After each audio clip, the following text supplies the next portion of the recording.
байна уу? Миний дараагийн бичлэгт тавтай морил. Өнөөдөр би home tour видео буюу гэрээ танилцуулдаг бичлэг хийх болно. Өмнө нь болохоор би зөвхөн Монголд л амьдарч байсан. Ердөөсөө гадаадад урт хугацаанд амьдарч үзээгүй. Тийм болохоор тэр үе яг Австралийн байшин хаус, апартмент гэж бодонгууд яагаад ч Монголоос нэг л гоё байх юм шиг тийм төсөөлөлтэй энд ирсэн аахгүй юу. Тэгсэн чинь амьдрал яг тийм байгаагүй. Яг үүндээ миний Монгол дахь гэрээ нь Австрали дахь гэртэй харьцуулахад бол хэд дахин тансаг гэх юм уу? Тансаг гоё тухтай нэг тиймэрдүү байсан. Тэгэхээр хэдүүлийн өнөөдөр Австралийн дундаж айл яг ямар байдгийг харцгаая. Би бол яг нэг дундаж айл гэдэгт нь л орно ах гэж бодож байна. За тэгэхээр би таун хаус амьдардаг. Таун хаус нь жирийн хаусаас аюугаараа ялгаатай юм бэ гэхэлэр гадаа өөрийн гэсэн тал байгуу. Тэгээ бассейн дээр бол байхгүй. Тэгээд өөр нэг хаустай ингээд өөрөөрөө нийлсэн. Яг энтлийнх нь бол манай. Энэ талынх нь болохоор өөр айл байгаа. Тэгэхээр яг ингээд өөрөөрөө нийлсэн хаусуудыг бол таун хаус гэж нэрлэдэг шиг байгаа юм. За ингээд манай руу орцгоё. Гадаа айгуу чимээтэй юм. Яг манай дээгүүр байнгын онгоц нэстийн онгоцны зам дагуу урилдаг болохоор айгуу чимээтэй. За зүүн талаас нь хийж танилцуулъя. Энд тойл байна. Тэгээд гадуур хувцас өлөгдөг үлгүүр, манай гутлын тавиур. Тэгээд миний home office.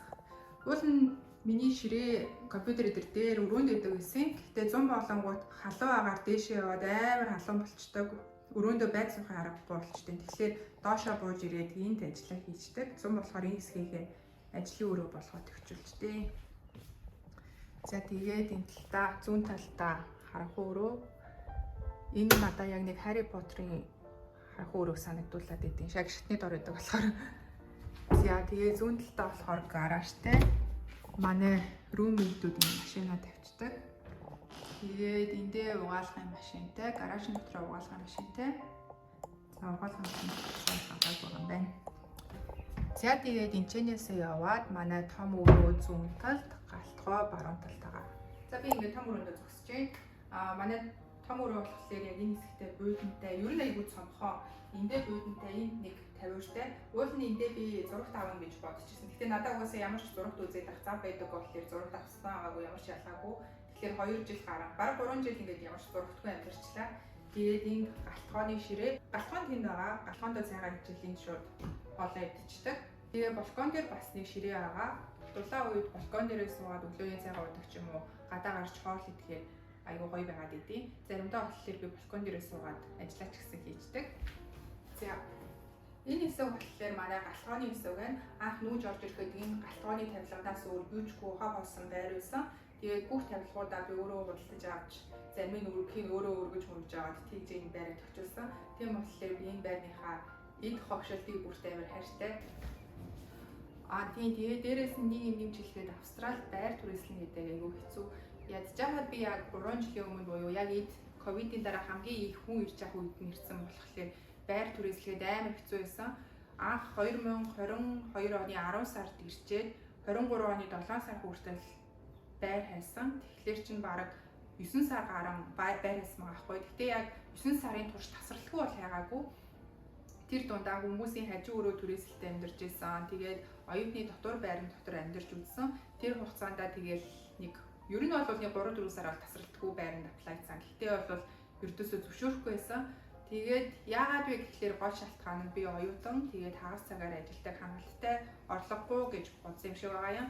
Дээрээс нь өмнө нь Австрали байр түрээсэлжсэн түүхгүй болохоор дандаа ингээд түүхтэй ч юм уу эсвэл илүү их мөнгөтэй хүмүүсийг нь байрдаас сонгоод тэгээд надад ердөөсөө боломж олдохгүй жаад энэ байр болохоор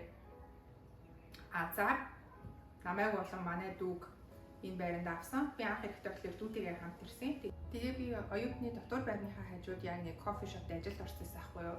Тэгээд ажилд ороод нэг 3-4 л хонжсэн баг. Тэгжсэн чи яг энэ байрнаас аппликейшн чинь зөвшөөрлөө байрандаа ингээд 2-7 оны дараачлуудыг нүүж орж ирээрэй гэд мэйл ирдэг байхгүй. Тэгсэн чинь би баг өөрийнхөө анхны байрыг худалдаж авч байгаа юм шиг бүр амар баярлсан. Тэр ажилд орсон байсан газар маань энэ газараас бараг нэг 15-20 км-ийн зайтай тэгэнгүүт тэндээ угаасаа үргэлжлүүлж ажиллана гэж байхгүй. Тийм болохоор ингээд за түүг үзэн дуучлаа гэгээд 2-3 хоногийнхаа цалингч авалгууд ажилласаа шууд гараад энэ байранда нүүж ирж байсан.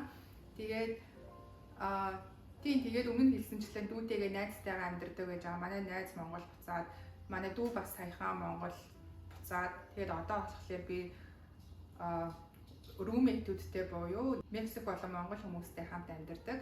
Манай энэ таунхаус маань болохоор доороо ингээд галтгоо том өрөөтэй. Тэгээд дөрөв харуулсанчлаа үүдний хэсэгтэй. Тэгээд дээрээ болохоор 3 унтлагын өрөөтэй. Тэгээд 2 0-тэй. Энд бас нэг 0 байгаа. Тэрнийг харуулахаа мартчихж. Энэ болохоор зөвхөн 0 байгаа. Тэрнээс биш гар мараа угаад угаалт өрөө байхгүй. Тэгээд эндээ балконтой ийм хаус байна. За би ингээд хөрчин дээрээ 7 хоногийн цэвэрлэгааны хуваарийг наачтیں۔ Энэ гэрт чи яг нэг гэр бүлийн хүн биш, танихгүй хүмүүс ингээд нэг гэр бүл шиг нэг цогцолоод ингээд хамт амьдарч байгаа штэ тий. Тэгэнгүүт яг амар цэвэрчин ч байна, жоохон тийм заваа хүмүүс юм ч байна. Тийм болохоор яг 7 хоног хин яг юг цэвэрлэх гэдгээ хуваар гаргаад тэрнийхээ давуу цэвэрлээд явчихаар гэрээ байнгын цэвэрхэн хадгалах боломжтой айгүй амар гэдэг. Тийм болохоор би ингээд хуваар юм наацсан байгаа. За том өрөөнөөсөө шууд балкон руугаа гарчдаг. Эндээ сууж ажиллах энэ өглөөний цагаан уун. Тэгчээд эндээ очихлаар ингээд угаасаа сууд ахтаач тий. Ийшээ манай бүршүүдээ Австрали хаусууд нь айгүй тийм шигүү тийм хоорондоо айгүй ойрхон мэдээд хэрэгсэн байх юм шиг надад санагдсан. Жишээ нь манай тэр бүрших бол айгүй ойрхон харагддаг. Юу хийж байгаа нь бол байнга харагддаг. Балкон дээр ярьж сууж мууж байгаараас чимээ амар сайн сонсогдоод идэв. За тэгээд тийшээ нэ манай 2 дахь руу гарцгаая. Түрүү 0 байгаа гэсэн. Энэ манай 0-ийн хаалга байна. За хэдүүл ингээд дэшээ гарцгаая.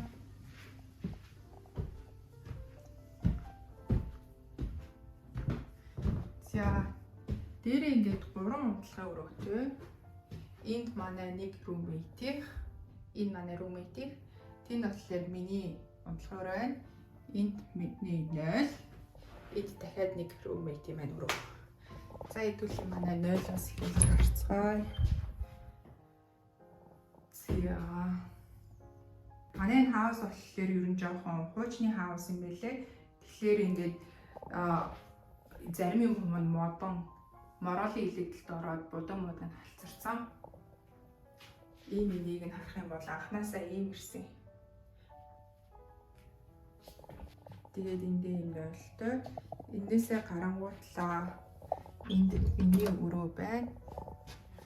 Би бичгийг ингээд өрөөгөө цэвэрлсэн байна. За өрөөгөө зүүн талаас нэгтэй танилцуулъя. За энэ хэсэгт болохоор би өөртөө заримдаа нэг өдрийн тэмдэглэл бичдэг ч юм уу эсвэл хувийнхаа тэмдэглэлийг лаптоп дээр бичих үед сууж хэд юм уу гэд нэг юм орон зай гаргасан.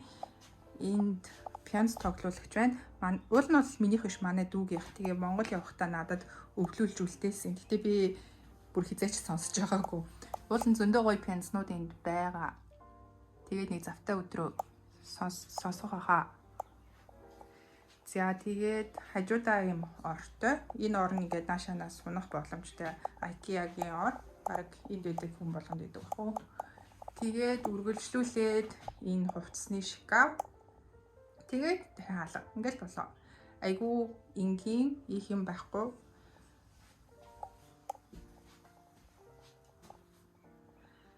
Тий надад энд таалагддаггүй нэг юм байдаг нь энэ хөшиг. Би айгу гоё тийм хав харахгүй болгочдөг гэрэл тусдаггүй даамын хөшгөнд дуртай байхгүй. Тэгсэн чинь энэ хөшөө нэг албан тасалгааны хөшиг шиг завсраар нь өглөө унтж хахад гэрэл гараад байдаг айгу хэцүү хөшиг. За ингээд би нэг ийм өрдөө амьдардаг.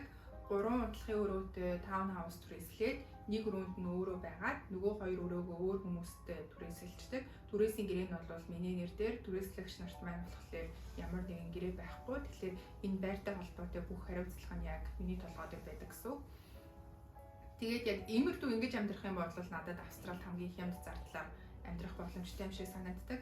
Магадгүй хүүхэдтэй гэр бүлтэй хүмүүс ах юм бол ингэж амьдрал айгүй тухгүй л дээ. Би ганц бие учраас надад яг ингэж амьдрах нь бол хамгийн боломжтой санагдаад байдیں۔ Хэрвээ би тухтай амьдрах гэх юм бол өөрөө нэг өрөө орон сууч юм уу те эсвэл хаус түрээслээд амьдарч болно.